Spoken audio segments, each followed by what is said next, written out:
त्रिवेदी जी एक मिनट बस, त्रिवेदी जी एक मिनट बस, त्रिवेदी जी एक मिनट बस, मेरा एक छोटा सा सवाल जोड़ दीजिए। आप क्यों नहीं लाए? आप 70 साल 4 से 14 आप लोग क्यों नहीं लाए? मतलब इतना ही जरूरी था?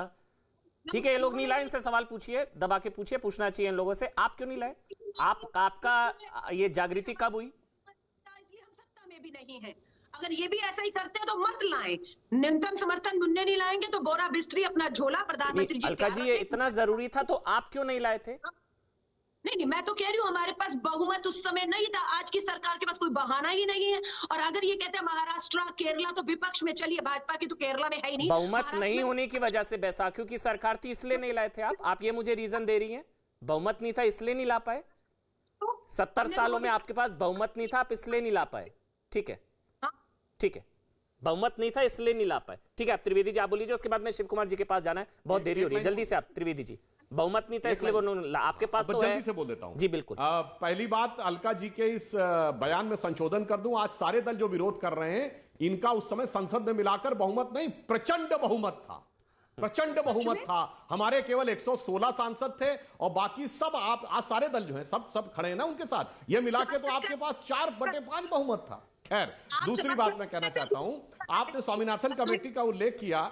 क्या आपको पता है कि स्वामीनाथन कमेटी ने एमएसपी के बारे में क्या लिखा है? स्वामीनाथन कमेटी ने एमएसपी के बारे में क्या लिखा है, आपको पता है? क्या कर रहे थे आप ये बताइए, आपको पता है स्वामीनाथन कमेटी ने क्या लिखा है एमएसपी के बारे में? बताइए क्या लिखा है एमएसपी? अमन जी पूछिए, भाजपा विपक्ष में था ना और समर्थन कर रहा था, तो आज अलका जी पिछले 8 साल से अलका जी एक मिनट उनको बोलने दीजिए, फिर आप बोलिएगा, वो आपके बीच में नहीं बोल रहे थे। शिव कुमार जी के पास जाना है मेरे को, सुधांशु जी आप बोलिए। अब बात पूरी कर लेते हैं। हाँ बोलिए बोलिए, कोई बीच में ना बोले। के बारे में स्वामीनाथन कमेटी में यह लिखा हुआ है, मैं कोट करके बोल रहा हूं, वॉल्यूम नंबर 3 पेज नंबर 142 पे यह लिखा है कि जो एमएसपी का जो एपीएमसी एक्ट था, बनाया गया था किसानों के हित के लिए, यह किसानों को नुकसान पहुंचा रहा है। और उन्होंने लिखा गेहूं चावल पर एमएसपी बंद कर देनी चाहिए, केवल डाइवर्सिफाइड फसलों के लिए ही एमएसपी देनी चाहिए। अब बताइए, आपने पढ़ा है राहुल गांधी ने कभी इसको?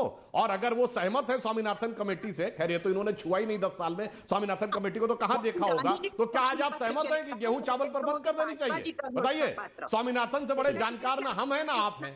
अब बताइए आप। अब मैं शिव कुमार जी के पास जा रहा हूं। ठीक है अलका जी, एक मिनट, राजनीतिक बहस इतर, क्योंकि शिव कुमार जी हमारे साथ है। शिव कुमार जी, अब एमएसपी पर कानून अगर बन जाएगा तो आंदोलन खत्म हो जाएगा जी, ठीक है जी? देखिए, आंदोलन एमएसपी पर कानून बन जाने के बाद में निश्चित तौर से आंदोलन की दिशा में जो छोटी छोटी हमारी बातें हैं, जो सरकार ने 1 साल पहले हमको प्रॉमिस किया था कि हम तत्काल पराली वाला मामला रद्द कर देंगे, और जब आंदोलन लंबा चलता है तो बहुत सारे मुकदमे बनते हैं किसानों के ऊपर। अकेले हरियाणा में 48,000 मुकदमे बने हुए हैं, दिल्ली में मुकदमे बने हैं, पंजाब में मुकदमे बने हैं। इन मुकदमों को वापस लिया जाता है, सामान्य प्रक्रिया है। तो वो हमारी छोटी छोटी मांगे हैं। उस पर टेबल टॉक पर ये जब सरकार को हमने पत्र लिखा है तारीख 20 को, उसमें हमने वो 6 मांगों के बारे में लिखा है। जब कोई आंदोलन, ये दुनिया का सबसे बड़ा आंदोलन है, और जब ये समाप्त होने की स्थिति पे आता है तो टेबल टॉक के जरिए होता है। मैं आपको एक बात बता दूं कि अमित शाह जी के साथ जब हमारी चर्चा हुई थी पूसा गेस्ट हाउस में, तो उन्होंने हमसे कहा था कि 16 लाख करोड़ का हम पर बोझ पड़ेगा, परंतु वो बोझ है केवल किसान जो फसल पैदा करता है पूरे देश में, वो 11,90,000 करोड़ की पैदा करता है, और उसमें 25% के आसपास फसल किसान अपने खर्चे के लिए रखता है, अपने तमाम दैनिक उपयोग के लिए रखता है। उसके बाद में व्यापारी भी हमारी फसल को खरीदता है। तो हमने जो आंकड़ा निकाला है, सरकार पर केवल 1.5 लाख करोड़ से 2 लाख करोड़ तक का भार पड़ेगा, इससे ऊपर नहीं पड़ेगा। ये तमाम भ्रम फैल रहा है कि देश को बहुत बड़ा बोझ पड़ेगा। देश को कोई बोझ नहीं पड़ने वाला है। एमएसपी पर गारंटी का कानून बनाने की प्रक्रिया है, वो सरकार प्रारंभ करे। और प्रधानमंत्री जी ने कहा है कि हम कमेटी बनाएंगे, हम डायलॉग को तैयार हैं। सरकार बुलाए और बुलाकर हमको चर्चा करे, डायलॉग करे, और डायलॉग के बाद में फिर क्या स्वरूप हो, कैसा हो, उस पर चर्चा होगी। चर्चा के बाद में जब एमएसपी गारंटी कानून की शक्ल क्या हो, किस आधार पर होगा, तो अभी तो चूंकि एमएसपी 23 जीन्स पर है, तो हम 23 जीन्स की बात करेंगे और 23 जीन्स पर फिलहाल में सरकार को एमएसपी पे गारंटी कानून बनाना चाहिए। और अगर सरकार बुलाती है एमएसपी पे गारंटी कानून बनाती, तो निश्चित तौर से आंदोलन का औचित्य फिर नहीं बचेगा। कश्मीर चौधरी पहले आप, फिर सुधांशु जी आप जवाब दे दीजिएगा। कश्मीर चौधरी, फिर क्या दिक्कत क्या है फिर भाई एमएसपी वाला गारंटी वाला कानून देने में? फिर क्या प्रासंगिक, क्योंकि ये जानकार और सरकार बताती है 16 लाख करोड़ 17 लाख करोड़, कुल बजट है 30 लाख करोड़, सरकार की कमाई है 16 लाख करोड़, खर्च हो जाएंगे 17 लाख करोड़। अभी शिव कुमार जी कह रहे हैं कि 1.5 लाख करोड़। तो कौन गुमराह कर रहा है भाई? अमन भैया, बात ऐसी है। जी जी, एक मिनट। कश्मीर चौधरी भारतीय कृषक समाज के अध्यक्ष हैं, बोलिए आप कश्मीर जी। अमन जी, अभी तक जो खरीद सरकार कर रही है एमएसपी पर ही कर रही है, और इस सरकार ने खरीद को 2 गुना किया है। सवाल इस बात का है कि जो सिर्फ 23 फसलें एमएसपी के लिए है, बस वो 23 फसलों के ही किसानों के अधिकारों की बात हम करें, या हम देश के सारे किसानों की बात करें। 265 फसलें इस देश में किसान पैदा करता है। आप ये बताइए कि जो सब्जी और फल पैदा करता है उसका 1/3 बाजार है। वो सिर्फ 23 की बात कर रहे हैं शिव कुमार जी। मछली मुर्गा पालन, सिर्फ 23 की बात कर रहे हैं मैं जो कह रहा हूं।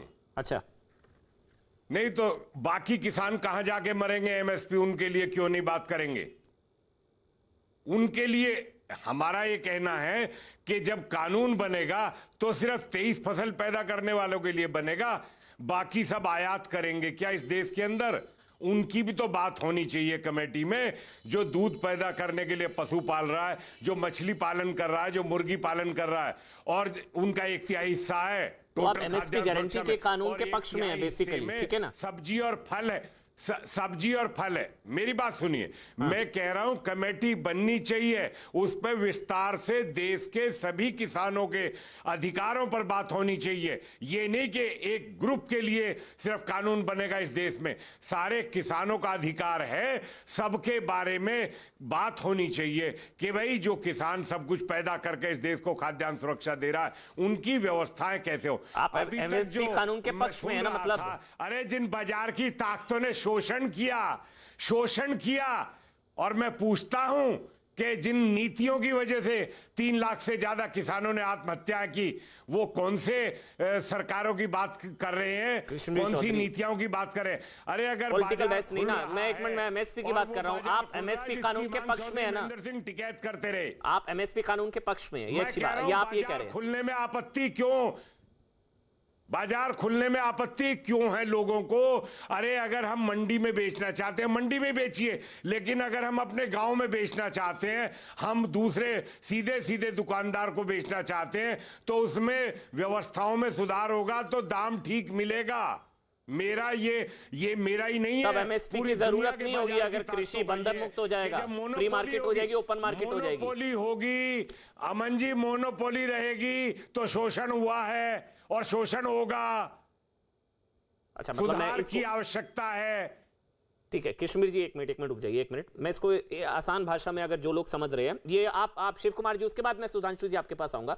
शिव कुमार जी, जो कश्मीर चौधरी कह रहे हैं कि कृषि को बंधन मुक्त कर दीजिए, एमएसपी की जरूरत ही नहीं होगी, मतलब फ्री मार्केट हो जाएगी, जिसका विरोध हुआ, जिसके जो कानून में था जिसको वापस लिया गया, कृषि बंधन मुक्त हो जाएगा तो फिर एमएसपी कानून की जरूरत नहीं पड़ेगी, वो ये कह रहे हैं। उसके बाद त्रिवेदी जी आप, पहले शिव कुमार। देखिए, अभी इस कानून को लागू जब हुआ 6 महीने में, जिसमें कहा गया कि ओपन मार्केट कर दिया जाता है और किसान के घर से माल लेंगे तो सारी फसलें 50% समर्थन मूल्य से नीचे बिकी है। मक्का 1800 का 600-800 बिका है, मूंग 7200 का समर्थन मूल्य है, मूंग 3000 बिकी है, बाजरा 2100 का समर्थन मूल्य था, बाजरा 1000 और 1100 रुपये बिका है। तो वो ये स्थिति बनती है। इसलिए सारे जो लोगों ने तय किया था पहली मांग से कि भाई कम से कम समर्थन मूल्य से माल नीचे ना बिके, ओपन मार्केट में बिके या कहीं बिके, पर एक कानून बन जाए कि अगर समर्थन मूल्य से माल बिकता है नीचे, ऊपर जितना बिकना है कोई दिक्कत नहीं है, पर नीचे बिकेगा तो अपराध की श्रेणी में आएगा, एफआईआर दर्ज होगी, व्यापारी के खिलाफ कार्रवाई होगी। ये तमाम बातें हैं उसमें। ये नहीं है कि कहीं नहीं बेचना है, किसान को जहां बेचना है वहां बेचे। ओपन मार्केट में बेचे या कहीं भी बेचे, पर समर्थन मूल्य से नीचे